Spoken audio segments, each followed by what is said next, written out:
96% of attackers when you're looking at the U.S. Secret Service National Threat Assessment Center, looking at 172 mass attacks in the U.S.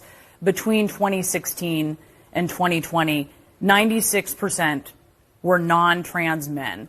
So I know you're focusing on this shooter being trans. The shooter was trans, and that is certainly of note.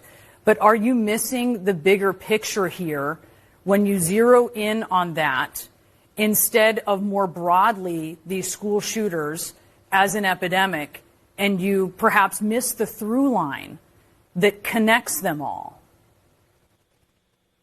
Well, no, because your facts obfuscate two things. You are using data based upon the predominant gun violence, which is gang-on-gang violence with zero ideological content. If you remove all of that, the gang violence on the streets of Chicago, LA, Detroit, then you come down to a much smaller data set. So it's like those who say, gun violence in America causes so many deaths, and then fail to note that the majority of the stats they are using refer to also suicides by gun, which of course is not what we are talking about here today. So let's concentrate on mass shootings at schools, specifically Christian or Catholic schools. Then the data set is wholly different. So don't conflate different data sets just to make a political point. There was an ideological content to this attack. That's what terrorism is. It's not because somebody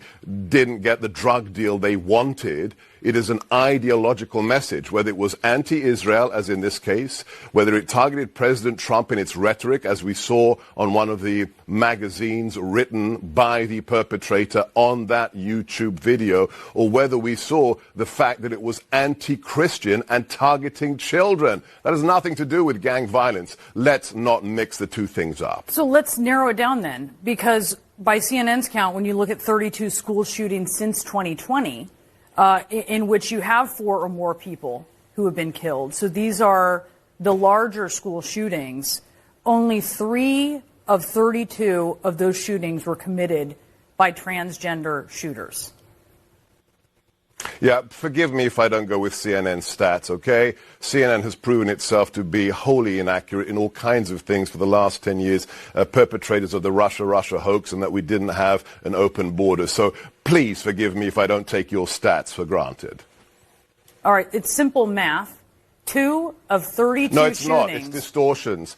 You are distorting the facts. Let me be clear. In just a couple of years, we have seen 7 mass shootings involving people of transgender nature or who are confused in their gender. 7 I saw what in you just tweeted. the last couple of years. I see your list of 7. Inordinately high. So I see your list of 7. 2 of them are Sebastian and Mr. Gorka. Stick with the facts and not CNN's pseudo-facts. We can't stick with your facts because they're not accurate. In fact, in 2 of them, one of the ones you quoted... Let's talk about CNN's reputation for accuracy. In one of the ones in which you posted, there was no evidence that he was trans. Right. In another, the individual was known within his family by male pronouns and used anti-LGBT you have an agenda. rhetoric.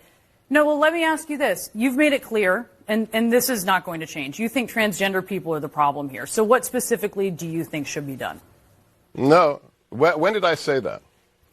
All right, you clearly think when did I say that, you Brianna? think it's a pattern? You just created live. You just created live fake news. You just did it right in front of the small viewership you have. Mr. Gorka, what do you think should be done here? You have zeroed in on the fact, on what you see is a problem, what you claim is a problem. What do you want to do about it? What do you want to do about this problem you see? I have noticed a disturbing... Do you think it's a problem that individuals are targeting little children at Catholic schools? Do you think that's something we should ignore? Of course I think that's a problem. Thank you. So what we should do is we should look at the early warning signals, the signs. One of these shooters at a recent school shooting had 24 interactions with the local law enforcement. Now, that beggars belief. We should be providing off-ramps. We should be providing mental health options for these individuals. I find it hard to believe that an individual goes from getting his mother to sign a change of name certificate age 17, and then just a handful of years later is mowing down innocent children in a church pew during a Catholic mass, and nobody realized there was a problem. That's what we have to address to save the next children from the next atrocity. It's not about the sexual proclivities of the individual. It's the fact that nobody seems to notice a very disturbing pattern towards violence. You don't wake up one morning saying, I'm going to do a video on YouTube threatening to kill the president, targeting Jews, targeting children. That doesn't happen overnight. Somebody saw that degradation. Somebody saw those mental issues and said nothing. That's what we have to prevent. The early warning signals must be addressed if children's lives are to be saved.